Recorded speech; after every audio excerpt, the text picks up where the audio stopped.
Hello, I'm Miss Cordell. I'm the teacher for this course. This video is to tell you about this course, what you can expect from this class, and a little bit about myself. I graduated from high school at Benton High School. Then I went on to PTC, Posse Tech, and then I got my teaching degree at UA Little Rock. What you can expect from this class is we will learn about science for fourth graders. We will begin with matter and the states of matter.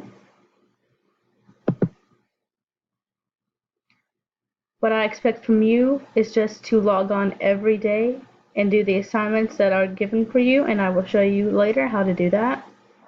And always, of course, work hard and dream big, and know that you can ask me any questions at any time.